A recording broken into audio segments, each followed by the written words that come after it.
Seja bem-vindo a mais um episódio aqui do Seja Único. Meu único objetivo é te incomodar, é te causar um transtorno de você ficar pensando em coisas diferentes, não óbvias, para melhorar tua carreira e os teus negócios. Meu papel é esse, meu nome é Carlos Bush e obrigado pelo teu prestígio de estar aqui com a gente e já vamos direto ao ponto. Eu tenho uma grande crítica para quando as empresas definem um padrão, uma caixa para tomar decisão, né? E uma variável que é sempre colocada na mesa é a decisão pelo ROI, né? Ou uma tradução literal do inglês para o português, o ROI quer dizer o retorno do investimento, ou seja, se eu colocar R$ 1.000 de esforço, de dinheiro, enfim, em algo, ele tem que me retornar um ROI, um retorno, ele tem que ter um dinheiro, na maioria das vezes a gente busca maior do que a gente coloca, né? E assim que meio que a sociedade se baseia. Então muitas pessoas perguntam, por exemplo, minhas imersões empresariais, Bush, qual é o valor da imersão? A preocupação das pessoas é o valor da imersão, a primeira pergunta. E quando a pessoa começa me perguntando o valor, eu já entendi que essa é a pessoa que não está preocupada com o que de fato eu estou entregando. Ela está preocupada muito mais de quanto ela vai pagar versus o que ela vai receber. E ela não está entendendo a grande moeda que está por trás. Eu estou pegando este meu exemplo, e quando a gente fala de educação, isso é mais explícito, que é a mesma coisa que a gente erra vendendo. A gente tenta vender para as pessoas baseado em ROI. Eu não estou dizendo que o ROI não é aplicável para algumas indústrias ou para algumas situações. Eu quero só dizer que se você pensar em ROI, você automaticamente está sendo um navegador padrão no mercado empresarial. Qual é a minha provocação? Minha provocação é que a gente deveria olhar o COI, o custo de não fazer. Quanto custa para uma empresa não se especializar? Quanto custa para uma empresa não buscar o mercado novo? Quanto custa para uma empresa não avaliar as mudanças que o mercado está acontecendo? Quanto custa para uma empresa ou para um executivo não se atualizar? Ou quanto custa para alguém não investir no escritório maior? Essa é a provocação que eu gosto de trazer na mesa. Porque o ROI, ele é uma decisão muito conservadora, muito standard. Não estou dizendo que a gente não tem que avaliar ROI, mas o ROI ele protege muito mais quem tem meta, ele protege muito mais o funcionário para fazer o que é esperado. Ele não tem que correr risco, ele é muito mais estável.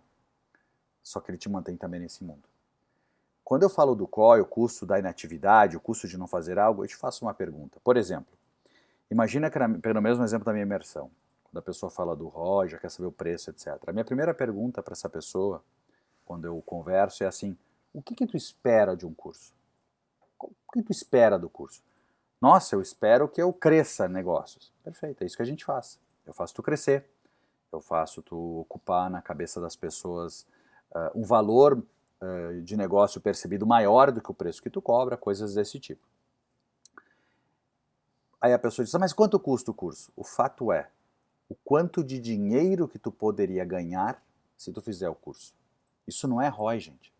ROI não é isso, aí vou botar tanto, vai voltar tantos milhões para minha empresa. Isso não é ROI. O que tu tem que parar para pensar é, se você não fizer o curso, o quanto de dinheiro você está abrindo mão? O quanto de posicionamento de mercado você está abrindo mão? Ou até mesmo, o quanto de risco você está tendo?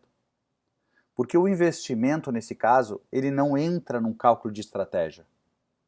Vou dar um exemplo, se custa 5 mil, se custa 6, se custa 10, se custa 15, se custa 20 mil, para uma empresa, isso não vai determinar um cálculo de ROI. Entende? O que vai determinar é se eu não buscar conhecimento externo, como vai ficar a minha empresa? Eu vou continuar fazendo tentativa e erro para uma hora acertar, mas perdendo tempo e até mesmo às vezes fazendo investimentos inadequados? Se eu não trocar de sala, será que ter as pessoas trabalhando num ambiente inadequado, será que eu não perco ao fazer isso? Ao não patrocinar um evento, será que se eu não ocupar a mentalidade das pessoas naquela única oportunidade que surgiu, será que a inatividade, a inércia, não vai me gerar uma perda maior? Se eu continuar tendo problema de venda na minha empresa, a empresa não está indo para vender, está sempre difícil, não tem previsibilidade, eu sinto que todo mês eu perco o sono e tal. Qual é o caminho? É eu fazer um ROI? Ou o caminho é eu tentar dizer o seguinte, o que eu preciso me movimentar? E aí sim, tu tem N argumentos para escolher, mas o fato é, o ROI não cabe nessa hora. Nessa hora cabe o COI. Eu não estou dizendo que tem que comprar o mais caro nem o mais barato, eu só estou te dizendo que o ponto de partida não pode ser o ROI. Isso para quem vende, porque se você não mostrar isso para o seu cliente, você vai entrar numa vala comum de pensamentos ordinários, e da mesma forma você, como comprador, tem que pensar nisso. Obviamente que cabe a você mitigar risco, buscar ser mais assertivo, mas no final do dia, essa é a diferença de quem pensa acima da média e de quem pensa na média. Bem, meu papel era só te provocar, tá? A gente volta a falar mais desses assuntos nos próximos dias. Fica bem.